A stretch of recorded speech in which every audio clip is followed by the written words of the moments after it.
What's up, everybody?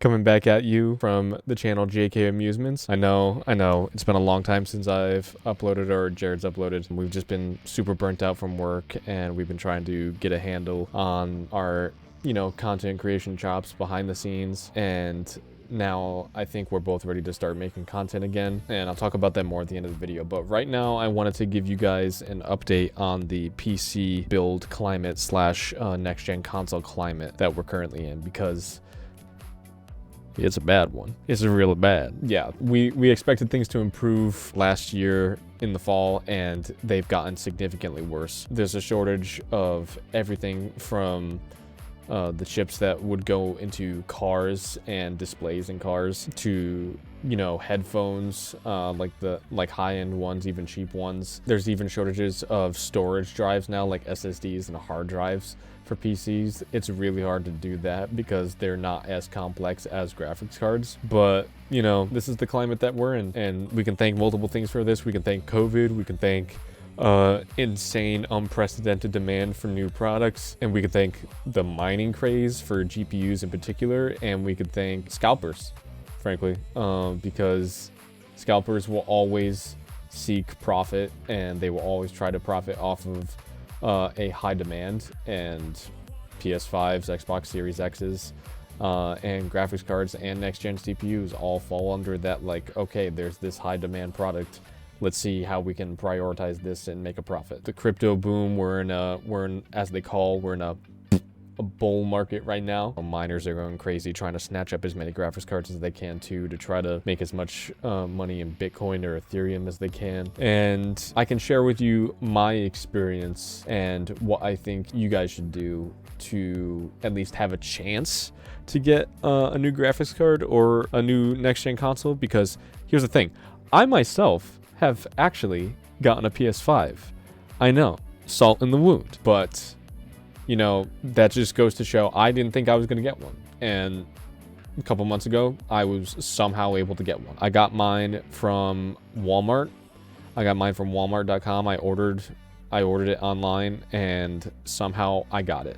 Somehow I got it at the retail price that it was listed as. And, I'm very, very fortunate, and I realize that. But I can only share my experience with you guys and to let you know maybe how to hook it yourself. So my advice, if you want specifically a PS5, I would say go through either Best Buy or Walmart. I think those are your best chances to get one. They don't have drops of consoles super frequently, but when they do, they're usually going to be your best bet to get one. Obviously, other retailers like Amazon, there's a company called B&H Photo that will also carry it, but in my experience, none of those companies are as reliable as Walmart. Even PlayStation getting it directly from Sony, even that, in my experience, has not been as reliable as Best Buy and Walmart. I would suggest if you're looking specifically for a PS5, I would go there. I think also the same goes for an Xbox Series X. The way that I've been paying attention to the market and the way I've been having kind of my ear to the ground, it's not as difficult, in my experience at least, to get a new Xbox as it is to get a new PlayStation. If you guys know differently, please let me know. But yeah, that's how I got my PS5, and I've been trying to also get an RTX 3080 for the past few months now. I've had no success with that, and I don't believe I'm going to, because in my personal experience, graphics cards are in even more popular demand than next-gen consoles right now. The reason for that is just like a lot of people are starting to get into PC building. A lot of people are upgrading their old graphics cards, and this is a very appealing product, whether it be AMD's Radeon 6000 series or NVIDIA's RTX 3000 series. These are both very compelling products, and people who either haven't had the opportunity to upgrade in a long time,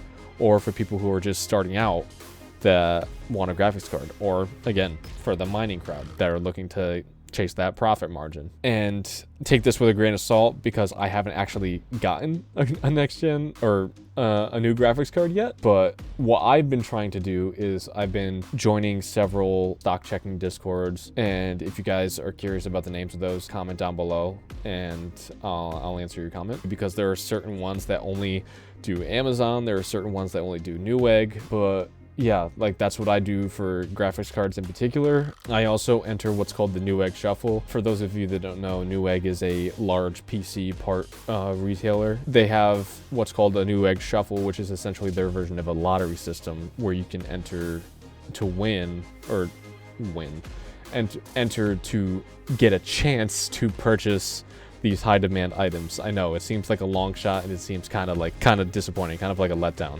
but again, that's just where we are right now, and that's probably another one of your best chances to get a new graphics card or a new CPU. You probably don't need it as much for a new CPU, because what I've seen in the past couple weeks is we're reaching some sort of equilibrium with AMD's new Ryzen 5000 series. I think we'll start to see some normalcy with that in a month or two. You may even be able to go into like a retail store and pick one up off the shelf in a month or two. But as for graphics cards, yeah, I don't see that getting better for a while. Earliest estimates are now putting the market returning to normal at early 2023, and that's a long time. That's because TSMC and the US government in particular have decided to ramp up their production of semiconductors, and I know in the US that's something we here particularly need, because semiconductor manufacturing has primarily been overseas over the last several decades, but it takes time to get those fabrication centers up and running, and it's going to take a while to get them operational. But the fact that they're even going to be ready by early 2023, that's impressive, because if you know anything about like what it takes to get an operation like that up and running, you know that like under 2 years is a very aggressive target to hit. I think that's because they see the high demand here. They see companies having these very strong shortages of components they need to build their products. So I think that's another factor they're taking into consideration as well. So yeah, unfortunately, that's the state of the market right now. And yeah, that's the PC climate nowadays, and it can be depressing. I've seen people buying pre-builts with new graphics cards in them and just taking the graphics card out just because that seems more reasonable to them than just buying a scalped one, because at least they can, either swap some other components into their personal rig, or they can like recoup the insane amount they paid by selling the other components in the system. But yeah, that's the state of the PC market. That's the state of the next gen console market, and it sucks. I know, I've experienced it myself, and we'll get through it. Things will return to normal. Things will get better, but we're gonna have to stick it out for the long haul. We're gonna have to stick it out for a while, but it'll be okay. It will return to normal eventually, so just keep that in mind. On to new stuff for the channel. I'm going to try to upload at least 1 to 2 videos a week. I know Jared's going to try to upload more consistently as well. We've both, again, I said this in the beginning, we've both been absent for the past couple months just because we've been burnt out from work. We've been busy with, things going on in our personal lives. So we've just been bogged down with other stuff. But now I think we're ready to try again. We're ready to try to make a better, stronger commitment this time. So yeah, we're gonna have a lot of fun. There's gonna be a lot of nerd content coming your way. We're gonna cover everything from games, movies, anime, tech, and everything in between. We're really excited to get going. We're really excited to advance this channel. We're really excited to push new content out to you guys, and we're excited to grow. We're excited to learn along the way. And I think that does it for this video. Leave a like, subscribe, and I will see you guys here at JK Amusements in the next video. Bye-bye.